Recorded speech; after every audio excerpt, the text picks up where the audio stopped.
Ok, esta no es escatológica tampoco, pero muy interesante. Ahí hay otras errores escatológicas, pero dice, no voy a mencionar su nombre. Dios los bendiga. Es de Venezuela. Me separé de mi esposa hace 20 años y tengo una nueva pareja desde hace 17 años. Me quiero casar con ella, pero mis pastores dicen que debo quedarme solo. Si fueran de su iglesia, Pastor Armando, ¿usted le daría el mismo consejo? Entonces, se divorció y ahora se quiere volver a casar, ¿es correcto? Correcto. Él se separó y se divorció seguramente y tiene 17 años con su compañera y se quieren casar, pero los pastores le dicen, no, usted tiene que quedar solo. Bueno, la respuesta bíblica es la siguiente. En el caso que fuera de nosotros, viene una persona y me dice, vamos a ponerle Juan, pastor, me divorcié en tanto tiempo. Lo primero que nosotros le preguntamos a la persona que se ha divorciado es bajo qué características se divorció. Si fue porque ella lo engañó a él, o él la engañó a ella, o porque hubo un matrimonio demasiado tóxico, etcétera, etcétera. Entonces sabemos que la causal de divorcio en la Biblia es simplemente cuando hay adulterio y abandono de hogar. De acuerdo a 1 Corintios 7, versículo 12 al 16. Lo vamos a leer rápidamente enseguida. Entonces a esta persona se le pregunta, si él me dice, bueno, fue por adulterio, porque sí me fui yo con otra y mi esposa me metió el divorcio.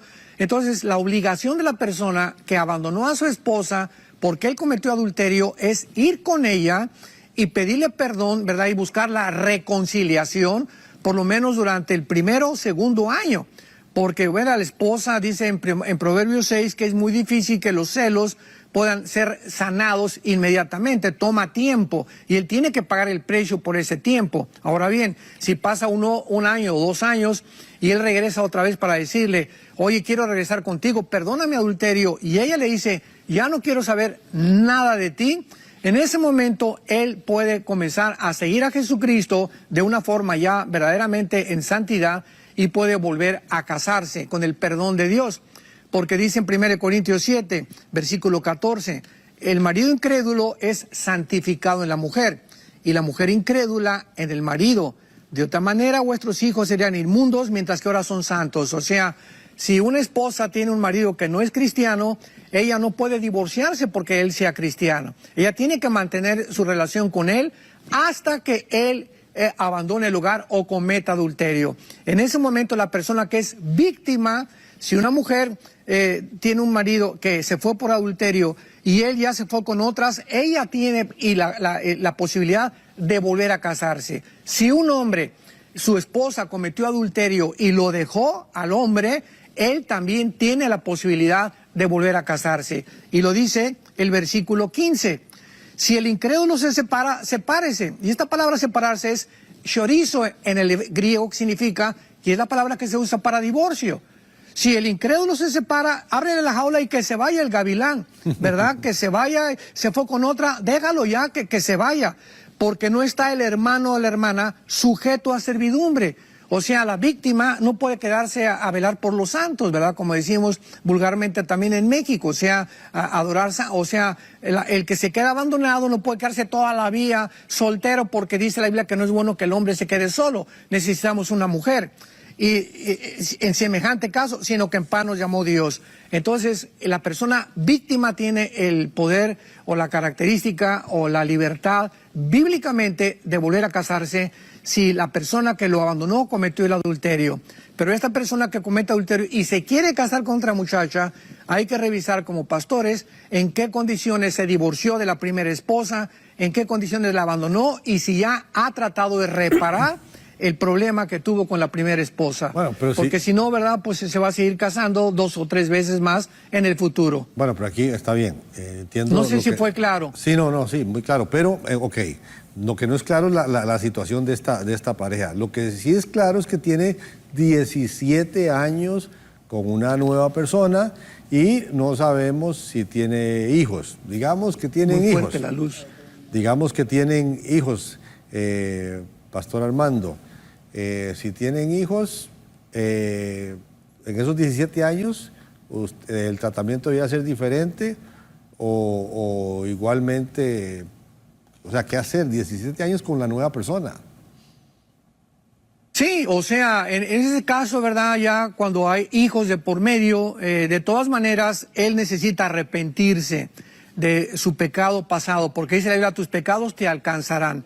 Ahora, claro, ya formó una nueva familia, los hijos necesitan un padre, una madre, y él puede volver a otra vez a rehacer su vida porque por los hijos, y no va a volver a abandonar a esos hijos simplemente porque se le dice que ya no se puede volver a casar.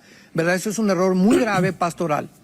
Están llegando algunas preguntas también directamente aquí, bueno, de Perú. Es muy interesante esta, dice, no es escatológica. Doctor Armando, tengo 2 preguntas y contarle una anécdota. Si somos imagen y semejanza de Dios, ¿por qué existen asesinos, violadores, femicidas, etcétera? Para mí son hijos de Satanás. No creo que Dios se equivoque en su creación. Segunda, si Satanás sabe que va a perder, ¿por qué es tan terco de seguirle haciendo la guerra a Dios en el Armagedón? Denis, desde Perú. Bueno, en primer lugar, cuando fuimos formados a la imagen y semejanza de Dios, era para reflejar el carácter de Dios. Sin embargo, la Biblia es muy clara en el capítulo 3 del Génesis, donde dice que cuando el pecado entró, esta imagen se deterioró de alguna forma y entonces morimos espiritualmente de Dios, porque somos espíritu, alma y cuerpo. Al entrar el pecado, nuestra relación espiritual se cortó. La muerte en la Biblia, la palabra thanatos en el griego no significa cesar de existir. La palabra muerte en la Biblia significa separación. Entonces morimos espiritualmente, nos separamos, nos aislamos de la fuente de energía que es Dios. Y comenzamos a depender nada más del alma y del espíritu. Entonces, todos los seres humanos están separados, nacimos porque por el pecado original que hemos heredado y además porque pecamos en acción también, estamos separados de Dios. Y el momento que nos separamos, pues la imagen de Dios se distorsionó y comenzamos a depender de nuestras decisiones, nuestra voluntad, y eso Dios no lo puede impedir, porque entonces impediría todas las guerras, y hubiera impedido el holocausto, hubiera impedido las matanzas de Saddam Hussein, hubiera impedido que se violen los niños, porque en ese momento ya el ser humano deja de ser libre, por lo cual tiene que llegar a un juicio y tiene que ser acusado al final de todas sus acciones. Entonces, esta imagen se perdió, se deterioró, pero mantenemos la semejanza, porque dice el libro de Santiago que todavía el hombre caído tiene la semejanza de Dios, porque dice también Salomón en Eclesiastés 3:11 que llevamos la eternidad entre nosotros. Aunque estamos separados espiritualmente, el alma mantiene la eternidad. Sabemos que hay algo fuera de nosotros y por eso existen las religiones. Entonces, esta es la razón por la cual Dios no puede intervenir, porque entonces dejaríamos de funcionar como agentes libres.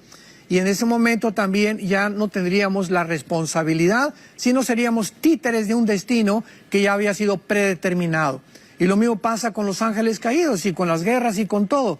Dios sabe todo el futuro, pero ¿por qué lo sabe? Porque Él es omnisciente, pero al mismo tiempo lo sabe que esas personas que están actuando, antes de que ellas actuaron, sabían cómo iban a actuar, pero tenían que actuar de esa manera para que Él pudiera tener una base para el juicio final. La segunda pregunta que hacía era ¿por qué Satanás es tan terco y sigue necio con lo de Armagedón?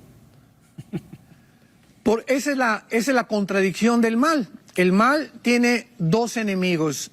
El mismo mal, si el bien no destruye al mal, el mismo mal tiene el poder o el potencial de autodestruirse.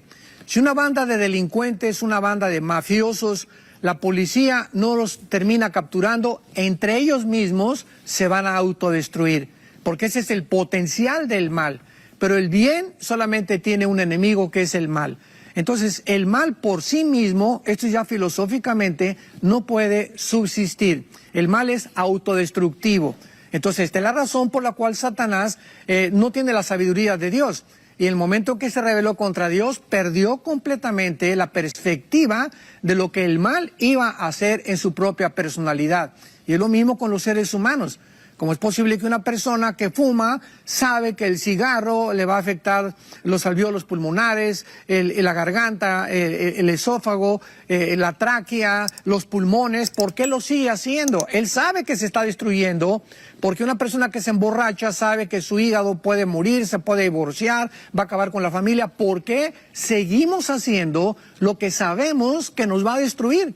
Porque esa es precisamente la característica principal del mal que llevamos dentro. Cristo vino a eso, a darnos al Espíritu Santo para comenzar a luchar en contra de esa tendencia que tenemos de nuestra autodestrucción y que permanece en Satanás.